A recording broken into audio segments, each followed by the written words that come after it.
Eu quero falar da nossa guerra interna, né? Que é o crime.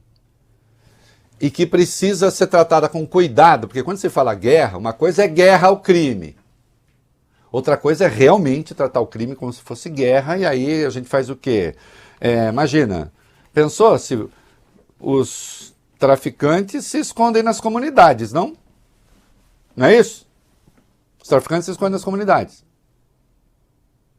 A gente não pode sair atacando as comunidades, né? Teve um governador uma vez que gostava de dar tiro lá de cima, né? Não deu certo. E de qualquer modo, morrem muitos inocentes, nós sabemos, né? Então não tem que ser guerra, tem que ser ação de inteligência, mas o enfrentamento tem de ser firme.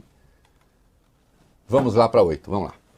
O presidente Lula afirmou que o conflito com milicianos no Rio é um problema do país e precisa de solução. Essa declaração foi dada durante discurso na primeira reunião do Conselho da Federação. O evento contou com a presença de governadores, prefeitos e parlamentares no Palácio do Planalto. Hoje, os ministros José Múcio, da Defesa, Flávio Dino, da Justiça e Rui Costa, da Casa Civil, se reuniram com os 3 comandantes das Forças Armadas para definir os detalhes do envio de tropas ao Rio de Janeiro. Ontem, Lula disse que espera colocar as Forças Armadas para atuar em portos e aeroportos para combater o crime organizado. Segundo o ministro da Justiça, a ideia é que haja uma atuação pontual dos militares nessas áreas. A avaliação na pasta é que a rota de tráfico passa por ar e mar. Dessa forma, a Aeronáutica e Marinha teriam meios para ajudar a conter os ilícitos nesses locais. Insisto, é preciso ir com muito cuidado. Aliás, vocês não percam, daqui a pouco tem Flávio Dino, foi uma comissão da Câmara, os bolsonaristas começaram a torrar a paciência dele com o negócio de milícia, vejam vocês. E a nossa produção genial achou um áudio de Bolsonaro, quando ele era deputado ainda, falando sobre milícia. Vamos ver quem é que gosta de milícia aqui, pô? Vamos ver quem gosta de milícia. Vamos ouvir quem gosta de milícia. Está imperdível. Porque a máscara cai. Insisto, é preciso tomar cuidado com o uso de militares. A experiência no passado não foi boa. Falei ontem aqui, não são treinados para esse tipo de coisa. Agora, em ações pontuais, sim. O fundamental é que o governo está agindo. E o governo não está dizendo isso é um problema do governo federal, é um problema do governador, ele que se vire. Não. Até porque não é mesmo. O Lula falou a respeito. O que ele disse sobre a ajuda do governo federal? Vai lá. Tem um vídeo. A gente vai ouvir o que Tá disse. O problema da violência no Rio de Janeiro era muito fácil eu ficar vendo aquelas cenas que ontem apareciam na televisão e antes de ontem, que parecia a própria faixa de Gaza, de tanto fogo e de tanta fumaça, e dizer, é um problema do Rio de Janeiro, é um problema do prefeito Eduardo Paes, é um problema do governador. Não, é um problema do Brasil. É um problema nosso que nós temos que tentar encontrar a solução. Da mesma forma que quando acontece uma coisa numa cidade, é muito fácil do meu gabinete eu dizer, não, mas é um problema da cidade, é um problema de Manaus, é um problema de Paraupeba, é um problema de Garanhuns, é um problema de Quixeramobim. Não, é um problema nosso, porque é um problema do Brasil. Cabe ao presidente da República e ao governo federal estar inteirado disso. Sim, tá certo, é isso mesmo. Não dá para fazer de conta que essas coisas não estão interligadas. O crime organizado está organizado. Ah, Reinaldo, que pleonasmo.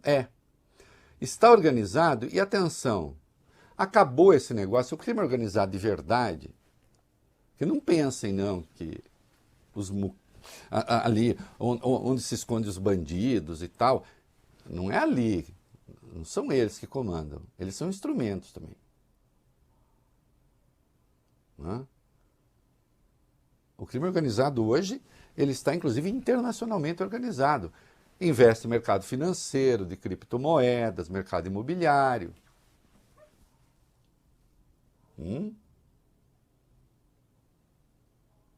Então, sim, é uma questão federal e que precisa ser vista com muito cuidado. O governador falou de um pacote anticrime. Vamos lá. O governador do Rio de Janeiro, Cláudio Castro, do PL do Rio de Janeiro, esteve em Brasília para se encontrar com figuras do governo federal e do legislativo. Entre os objetivos da viagem está uma proposta a ser discutida com o presidente do Senado, Rodrigo Pacheco, e o presidente da Câmara, Arthur Lira, que aborda um pacote anticrime para milícias e integrantes do tráfico que atuam em diferentes pontos do país. Esse conjunto de medidas já teria sido discutido ontem com o secretário executivo do Ministério da Justiça, Ricardo Capelli, durante a visita ao Rio. Segundo fontes ligadas ao governador e ouvidas pelo jornal Globo, Castro tenta convencer os parlamentares a aprovarem leis que acabem com a progressão de pena para criminosos presos com armas de guerra que usurpem serviços de concessões públicas como água, luz, transportes e telecomunicações, além dos que já estejam presos por lavagem de dinheiro em organizações criminosas. Eu acho que são ações... Vejam só, endurecimento penal... Regra geral, endurecimento penal necessariamente não diminui crime. Se as causas do crime continuarem sem que sejam tocadas e resolvidas. Agora, para os chefes do crime, aí sim, eu acho que sim. Nesses casos, com esse tipo de arma, se fala muito, né, que a tática é terrorista, e a tática é terrorista. A lei, eu estou aqui com a Lei 13.260, que é a lei de combate ao terrorismo. E ela diz aqui, o terrorismo consiste na prática por um ou mais indivíduos de atos previstos nesse artigo, eu vou pular um trecho, tá? Quando cometidos com a finalidade de provocar terror social generalizado, expondo a perigo pessoa, patrimônio, a paz pública ou a incolumidade pública. E depois fala, por exemplo, de ataque a meios de transporte e infraestrutura coletiva. Não foi isso que a milícia fez? Foi. Só que a lei antiterrorismo diz que é terrorismo apenas se for motivado por xenofobia, discriminação, preconceito de raça, cor, etnia ou religião, e os crimes da milícia e do narcotráfico, evidentemente, não têm essa caracterização, não são cometidos por essa razão. Então, não dá para considerar, né, que são crimes terroristas. Agora, de qualquer modo, prevêem pena de até 30 anos. Aí eu vejo que sim, para esses chefões, sim. Agora, há muita coisa a fazer. É preciso, inclusive, parar de fornecer mão de obra gratuita para os partidos do crime. E o Brasil fornece. Quando trancafia moleque, em massa, 18, 19 anos, por causa de um cigarro de maconha, está fornecendo mão de obra para o crime. Coisa que o Rodrigo Pacheco não percebeu até agora. Não é? Num país com 800 mil encarcerados, Larissa, em que mais da metade não tem sentença com trânsito em julgado. Isso é fornecer mão de obra para o crime. Para o narcotráfico, para a milícia, para todo mundo. Né? O contador da milícia foi preso, vai lá.